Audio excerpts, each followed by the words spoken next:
ছিলাম। তো সুতরাং আমরা জানি জমি জমার মতো ভেজাল মনে আর কিছু নেই। তো জমি জমা কেনার আগে ঢাকার আশেপাশে বা যেখানে জমি জমা কেনেন, যারা বড় ধরনের প্রতিষ্ঠান বড় ধরনের প্রজেক্ট করবেন, তাদের প্রথমেই প্রয়োজন পরিবেশ অধিদপ্তর থেকে একটা অনুমতি নেওয়া। যে পরিবেশ অধিদপ্তরে এখানে কোনো বাধা আছে কি? নদীর পাড়ে জমি কিনতে হলে দেখতে হবে শিকস্তি পরিস্থিতির মধ্যে আছে কিনা। তারপর দেখতে হবে সিএস মালিকানা কার ছিল, আরএস মালিকানা কার, বর্তমান মালিকানা কার। এই সকল বিষয় না দেখে জমি জমা কিনলে 5 বছর 6 বছর পরে এমন অবস্থা দাঁড়ায় যখন এসে অমুক ডিপার্টমেন্টে এসে একটা অভিযোগ দেয়, সেটা নিয়ে মামলা মোকদ্দমা চলতে থাকে। আমার মনে হয় আপনাদের এখনো মনে আছে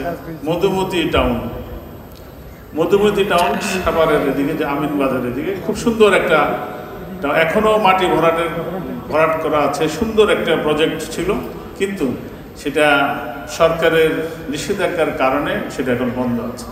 তা আমি মনে করি প্রথমেই জমি জমার কেনার ব্যাপারে যখনই আপনি কোনো ইনভেস্টমেন্টে যাবেন, যেহেতু সম্মিলিতভাবে যাচ্ছেন, সুতরাং এই বিষয়গুলো দেখে, যেহেতু আপনারা প্রজেক্ট নির্বাচন করেছেন, যে এলাকাটি নির্বাচন করেছেন সেই এলাকাটির মধ্যে সরকারের কোনো বাধা আছে কিনা, সেখানে এত বড় প্রজেক্ট করার মধ্যে কোনো অনুমতির প্রয়োজন আছে কিনা, কোন কোন ডিপার্টমেন্টের, সেই বিষয়গুলো দেখতে হবে।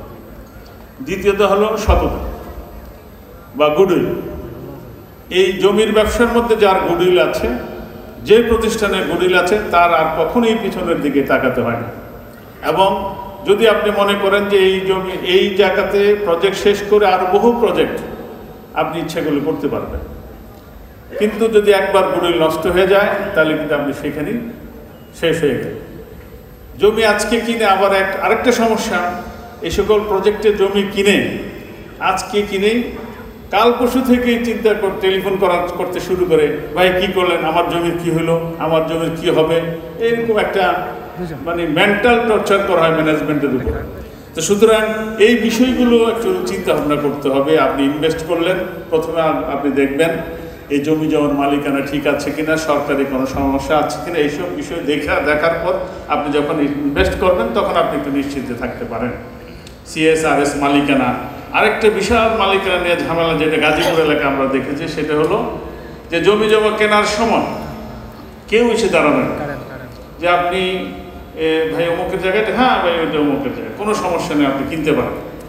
কেনার পর আপনি ওই জায়গায় যখন সাইনবোর্ড বা ওয়াল দিতে যাবেন, তখনই শুরু হবে আমি অমুকের ওয়ারিশ, ভাই আমাকে বাদ দিছে, আমাকে টাকা দেয় নাই, এই মানে একটা বিশৃঙ্খলা অবস্থা। কারণ গাজীপুরের জায়গা ঢাকার পরে তার চেয়েও বেশি অনেক জায়গায় এত দাম কল্পনার বাইরে।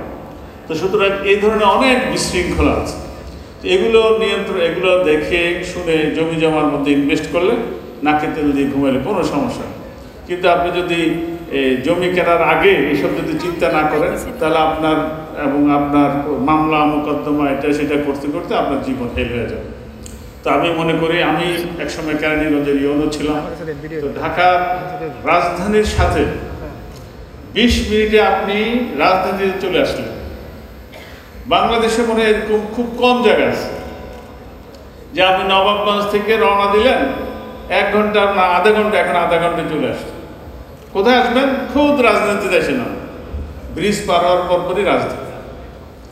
তা আমার মনে আছে তখন 2টা ব্রিজ অলরেডি কেরানীগঞ্জে হলেন, তখন আমাদের এমপি বা মন্ত্রী ছিলেন আমানুল্লাহ সাহেব, উনি আবার শুরু করলেন যে আরেকটা ব্রিজ বানাইতে হবে। আমি বলছি এত 2টা ব্রিজ তো আছে, আবার ব্রিজ কেন? কোনো আরেকটা ব্রিজ করতে হবে। কেন করতে হবে? যে আমি লন্ডন গেছিলাম, টেমস নদীতে দেখলাম টেমস নদীর পাশে 7-8টা ব্রিজ করা আছে। এবং ব্রিজ করার কারণে মানুষ শহরের উপরে তার প্রেশার কম, তারা গ্রাম দিকে চলে আসতেছে, গ্রামে বাড়িঘর করতেছে, আবার সময় মতো তারা ওখানে অফিস করতেছে। তো এই কারণে উনি আবার ওই বসিলার দিকে আরেকটা ব্রিজ করার পর উঠে পড়ে লাগলেন। তো এরকম আপনার এই নবাবগঞ্জে আমার খেয়াল আছে 2000 এরকম সময় আমরা ইলেকশন ডিউটি করেছিলাম ইউনিয়ন পরিষদে, জুতা পা দিয়ে কিন্তু আমরা ইলেকশন সেন্টারে যেতে পারি, এত খারাপ অবস্থা এই নবাবগঞ্জের মধ্যে, ঢাকার পাশে।